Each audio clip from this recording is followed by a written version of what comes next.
Led Zeppelin, legendary rock band known for their riffs and, of course, their heaviness. I think one of the main things they get overlooked for is being able to take really old folk songs and blues songs and being able to interpret it in a way and rearrange it with a lot of flair, a lot of elegance, and in some cases, a lot of originality. I think the cover song is not a new concept, but being able to do what they did with a lot of those old blues covers and folk covers took things to a whole nother level. It kind of showed a different layer of their artistry, and I know Led Zeppelin gets a lot of flack for being thieves musically and taking other people's songs, etc., etc. But I really do think that at the core of who they were brilliant arrangers. You have to understand, too, Jimmy Page and John Paul Jones both having a session musician tenure in the London music scene, and John Bonham and Robert Plant bringing a grittiness from the Midlands to their sound and bringing a lot of authenticity. It's almost like the street meets sweet, you know? And I think the song I'm going to be covering today or reacting to, Gallows Pole, it's a Lead Belly song that was redone in this very, very Celtic arrangement. You can kind of hear that this is something that'd probably be used if you maybe took a scene out of Lord of the Rings, or, you know, if you took something out of, basically a period piece from the medieval times, it could still run its course. And it's interesting. There are parallels, I feel like, between the influence of Zeppelin and the grunge movement later on in the 90s. And obviously, bands like Soundgarden were influenced really heavily by Zeppelin's sound and the way they approached not just the heavy stuff, but also the acoustic arrangements that they had. But Nirvana also had a cover of Where Did You Sleep Last Night by Lead Belly. And I think there was this understanding that you could take songs that had a lot of depth but maybe didn't have the greatest recording quality, and you could bring them to life with the flair and of the production value of the day. So without further ado, let's get into Led Zeppelin, Gallows Pole. Led Zeppelin's Gallows Pole.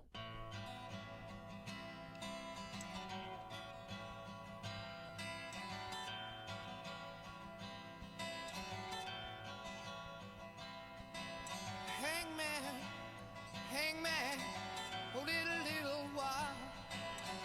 I think I see my friends coming, riding many a mile.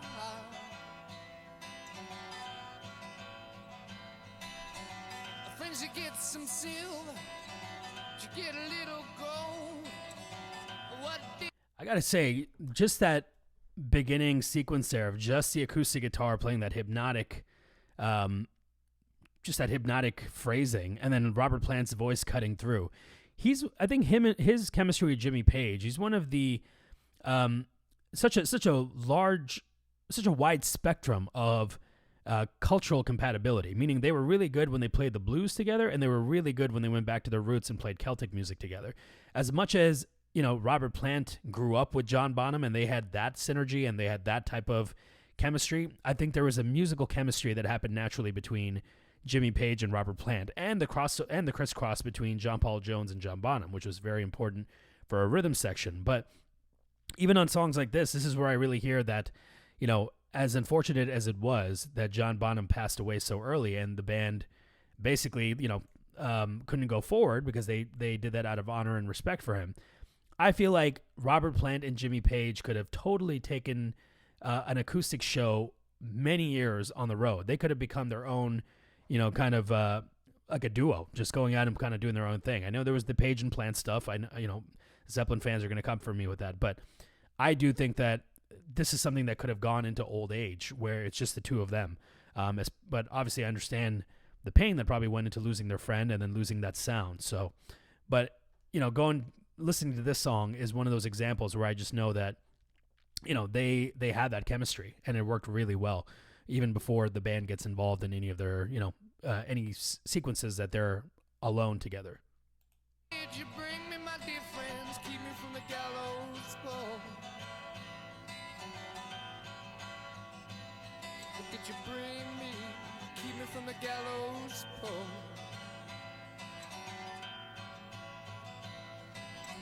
I couldn't get no silver, I couldn't get no gold. You know that we're too damn poor from the gallows pole. Hangman, hangman, hold it a little while. I think I see my... I mean, right there, the transition from that beginning section, which is very, very ethereal, very Zeppelin, very bluesy, and then right to this section here, which immediately brings the Celtic ambiance to a whole nother level. I should know the name of this instrument. I don't, but when it kicks in, you hear it a lot. I think, in Celtic music, right away, it just brings us, it elevates this to this, it takes you to a different time and really brings that atmosphere of the medieval ages or even just Celtic lore into the music. And I know, Zeppelin, like most Zeppelin fans know, but maybe people that don't listen to Zeppelin don't know, they were heavily influenced by Tolkien and by The Lord of the Rings. And there is that flair of being very proud, very British, very English as well, I think, and having that full Celtic bravado come through in the music. So, this section here really brings that to life, and then it just kind of becomes almost like this big, almost like a pub stomp as we kind of continue. So you'll hear that as we go on.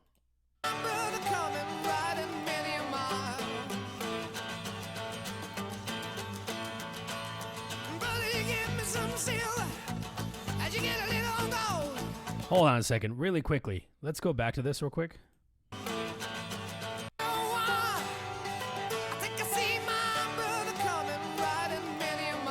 Right here. That little section there, this is what I mean when I say that bands like Soundgarden were really influenced by that.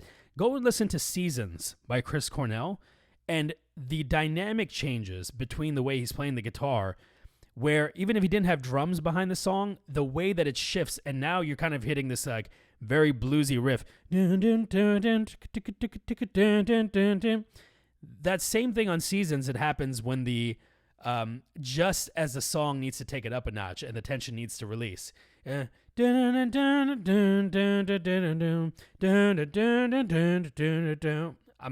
mouthing these riffs, but you can kind of get the correlation. You go listen to that record. I'm going to put it in the description below, and then listen to this again, and you'll kind of hear that direct influence from Zeppelin's acoustic arrangements into that sound. But let's continue here. And you hear the bass coming in too, so you know it's going to get interesting.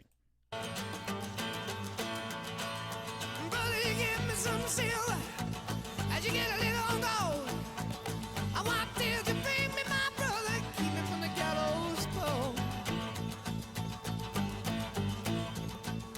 Brother, I hold you to them silver, yeah. I put a little gold, I put a little of everything, keep me from the gallows pole. Tension just keeps building up.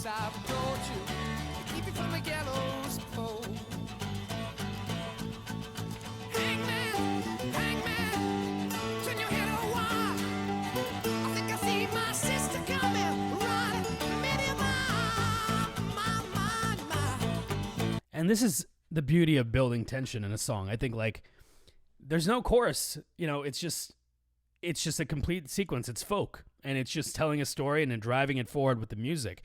I think that's the genius of Zeppelin when they did these arrangements, where they weren't leaning too heavily on song structure. Not everything had to be perfect for radio, but they found a way to supplement structure through the music and giving the song movement, even if there wasn't a direct, traditional kind of songwriting structure for some of these older songs. And I feel like it's something that I think we can give credit to, obviously, to Jimmy Page, because he was the producer of the band.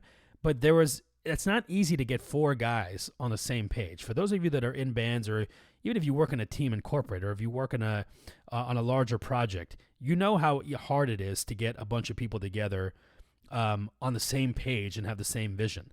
So this is something that we're hoping that, basically it doesn't disrupt what the end product is. And with Zeppelin, it almost never did. They always came to some kind of understanding, and they reasoned, and they were able to get out their final product, which, did really well in the world. So here we go. This is where it escalates, and it becomes that pub stomp that I talked about.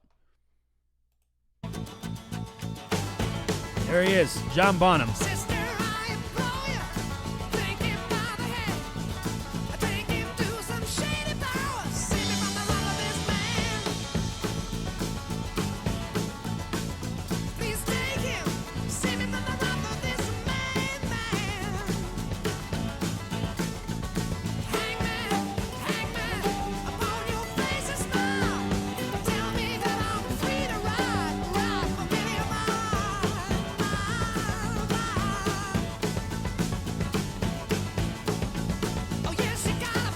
that rhythm section and Bonham's drums. Even though this is a Zeppelin song, like it's just so much synergy. And his drums even take you back to a different time. And the way the bass and the drums are kicking in together when they're doing those little, John Paul Jones is doing those little fills and John Bonham's just keeping the rhythm steady. This is it. This is the magic of this band. Even if they were doing, one of their heavy rock songs, but then they were stripped down to something like this, I would have loved to see Led Zeppelin do an unplugged, an MTV Unplugged session. That would have been amazing to see, because you could tell that these guys knew what they were doing. But to hear them stripped down, imagine if they did the Rain song or Gallows Pole, Stairway to Heaven, like the songs that would have done really well acoustically, and you could have brought them up, like the way Nirvana's Unplugged was, where he had the one cello player there.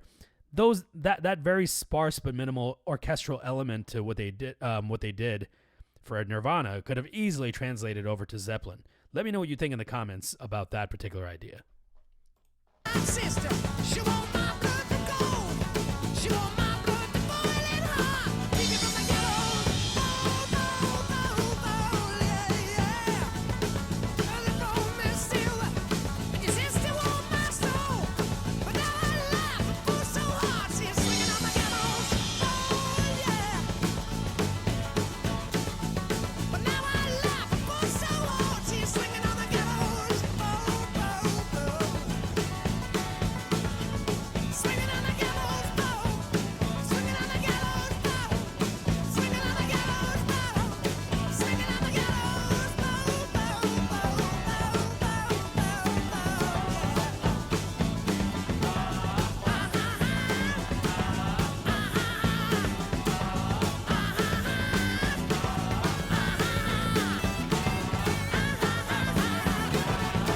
And this is that, the complete fury. Like, just imagine a big pub. Everybody's dancing. Everybody's just swinging around. It almost reminds me of that scene of in Titanic when Jack takes Rose down to the third class party. He's like, let me show you a real party. And I could just, even this song I could hear in that sequence if it was timed correctly. And it's like that flair, that unwavered, I'm losing the word for it now, but basically, the uninhibited Celtic freedom. Just like, let's just go for it. There's nothing holding you back. But this embodies that. You can visually picture what that scene looks like when you're listening to this.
The mighty Led Zeppelin. I mean, there it is. Gallows Pole. And, here's one of those things where, like, great music is always going to stand the test of time. I think there's a lot of credit that needs to be given to the older blues musicians and the folk musicians, and I will always stand by that. I think I'm very fascinated by the journeys of what I like to call the music prospectors. Those are the guys looking for gold and looking for oil, and they struck it. And they were the ones that had to rough it. They didn't get all the spoils of being prospectors. For example, even if I take it to the generation that influenced Zeppelin, like Muddy Waters, didn't get his flowers until, way later in his life and maybe even later on. And I don't think he got his full recognition, but he was so influential to the way these Brits were able to translate the bravado and the attitude into their music and have a long line of success because it was, positioned in the mainstream. But same thing, like someone like Leadbelly. Leadbelly was a true outlaw. The guy was in prison. The guy was writing about a really rough life and a rough time. And I think for these guys to be able to do, to take his song and be able to bring some flair and some life back into it, so it was made aware of in their era, I think it says a lot about, the power of music and the power of interpretation and, doing covers. Elvis did covers, Ray Charles did covers, and I think there's something to that. I think, Sinatra and Ray Charles, their entire career was standards. It was all covers for the most part, outside of the original stuff. So a lot of artists these days, I know they kind of look at it as like, this is just a social media thing. If I do a cover for TikTok or whatever, don't count it out. You can always reimagine something. I have my own cover, Staying Alive by the Bee Gees, that I did in a blues version. Did not expect that to be the thing that gave me social media momentum. It completely took off and kind of gave me the confidence where I was like, okay, there's something to what I like to translate, which is the blues and foundational devotional music, the blues, country, jazz, and even kind of talking about the journeys of these characters that made this music what it was. But the mighty Led Zeppelin, I think they had they had lightning in a bottle, and it's the diversity on their albums, the spectrum of music, the different moods, the different shades. They weren't afraid to go there, and they weren't bound by being defined by certain genre. They were called classic rock now, but like at the time that was it. They were a rock band, but they were so intricate and so fearless about going into different styles and what they did. And part of what I do with these videos is always like to leave you all with some perspective that can sharpen your own journey. And I think one thing, when you take a page out of Zeppelin's book, sometimes you don't have to reinvent the wheel, but you can always add some polish to it. You can always maintain it a little bit better. You can always, water it a little bit more, water your plant, grow your garden, or protect your garden, as I like to say. And I think that's what they did. They protected their creativity by protecting the influences that they had, by translating it to the modern audience. So that's one way of preserving and bringing things on to the next generation. And I think they did that very well. So I want to thank you all for staying with me on this. If you did find some value in this video and you did enjoy my reaction to this, please do like and subscribe. Drop a comment below. Let me know if there's something else I can react to. And I will see y'all in the next video. Be well.